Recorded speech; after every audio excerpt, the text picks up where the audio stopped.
transform the agricultural sector so that we can develop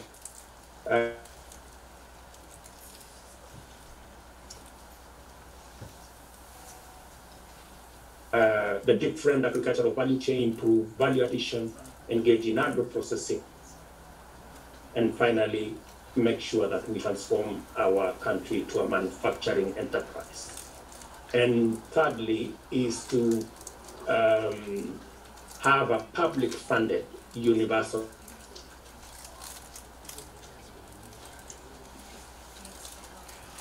health coverage, so that many of you get bills for their loved ones.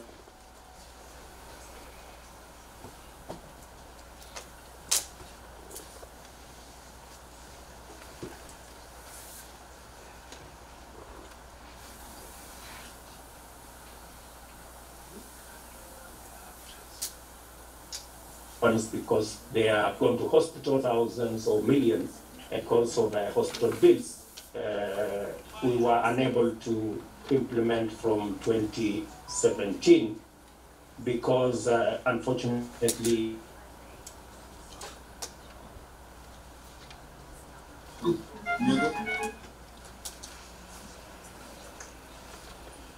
the priorities changed. Handshake that came up with another been engaged in that process that, in my opinion, should not have been the priority. The priority should have been getting the 2 million jobs for ordinary Kenyans, making sure that we improve on the value chains of our agriculture so that we can put money in people's pockets, and we should have rolled out the universal health coverage program. As many of you may be aware, from 2018, the priorities of our administration changed. Other people were brought into the picture, and the rest of us were sidelined because we did not quite agree that it was a moment to engage in constitutional changes. Rather, it was a moment to transform our economy. What has happened as a result? Where are we today? Today, we are at a place where we have two distinct ideological groups with completely different ideological differences.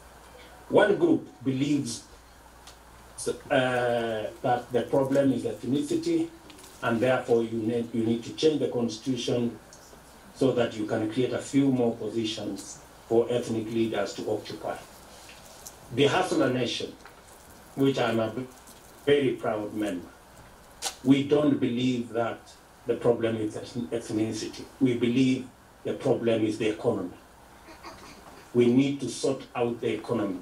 Luyas have no problems with Kikuyus, Kikuyus have no problems with Kalenjins, Kalenjins have no problems with Luos, Luos have no problems with Taitas. The problem is the economy. And that is a big difference. They believe the problem is ethnicity, we believe that the problem is the economy. They believe that the problem is in giving a few leaders positions, and therefore you need to change the constitution. We do not believe you need to change the constitution. We believe you need to change policy.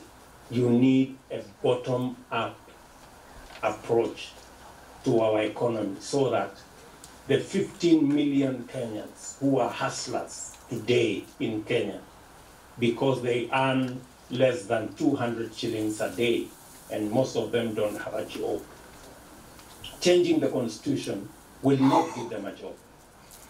Changing the constitution will not give them a business, but changing policy and ensuring that instead of engaging in constitution making, we should be engaged in housing so that we can create 4 million jobs. We should transform our agriculture so that we can create value and put money in people's pockets. That is the second difference. They believe the Constitution will sort us out. We believe a clear policy position will sort us out. The other side believe in personalities and the rule of men. We believe in institutions, and we believe in the rule of law. That is why today,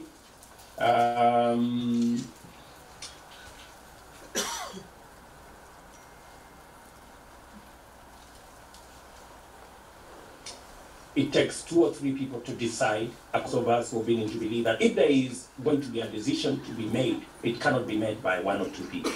The institution of a political party must make that decision.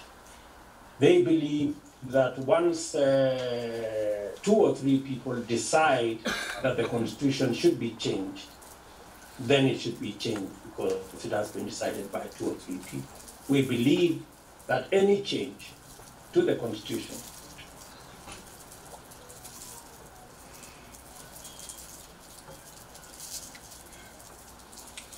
must be, as the court said, through a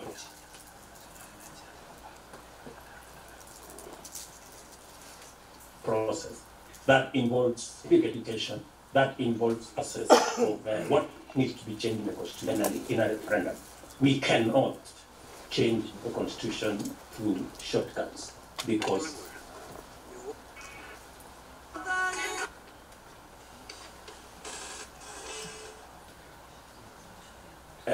two or three people have decided so.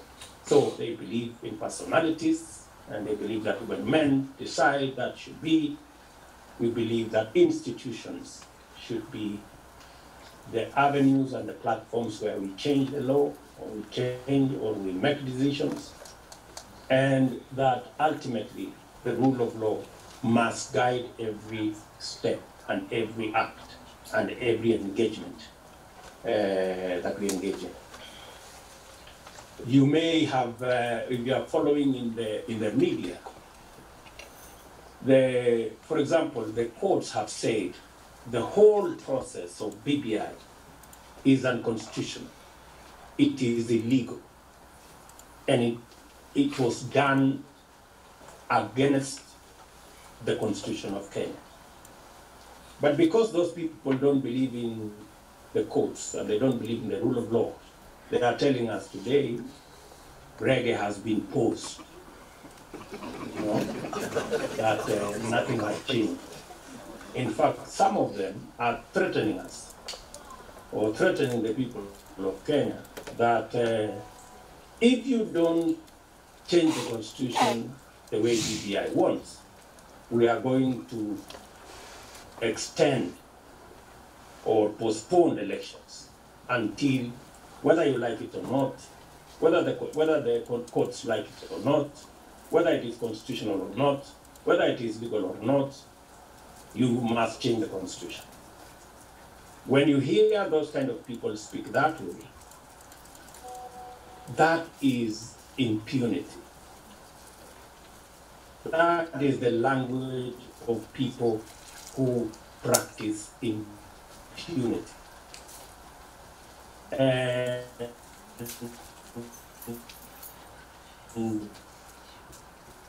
it's either that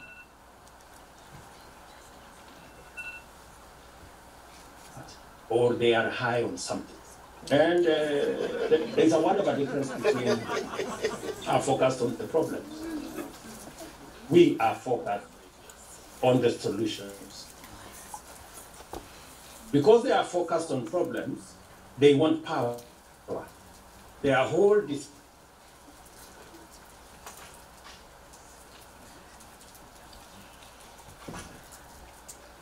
discussion is about power. Because we are focused on the solutions, we are focused on empowerment. How do we get more people? How do we facilitate them? How do we empower them? In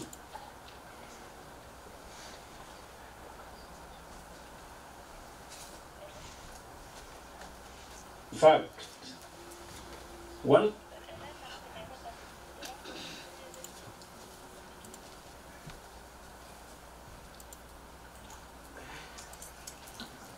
of them yesterday was saying they have appointing the border and supporting benefits for poor and poor people. They have made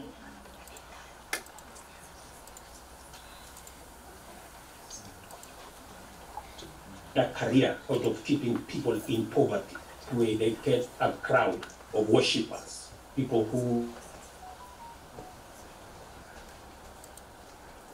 sing their song, clap for them, sing for them in all manner of forum. Good people, I want to tell you that this is a moment that we must get everybody to work. And if anybody is looking for somebody to cheer them and to clap for them and to worship them, they should either get their children or some other people. We want every Kenyan to work. That's why I'm saying the difference between us and the people on the other side is that they are focused on problems, and that's why they are talking about power and sharing power. We are focused on solutions, that's why we are talking about empowerment. What is the way forward? The way forward is as follows. I believe that united as the hustler nation in Kenya and in the diaspora, there are 5 things that are doable and that I propose that we should engage ourselves in. Number 1, we should complete the projects that we did, whether it's the rail, the roads, the electrification program, and the transformation of our education and training sector from primary through to TVET, and of course to our universities.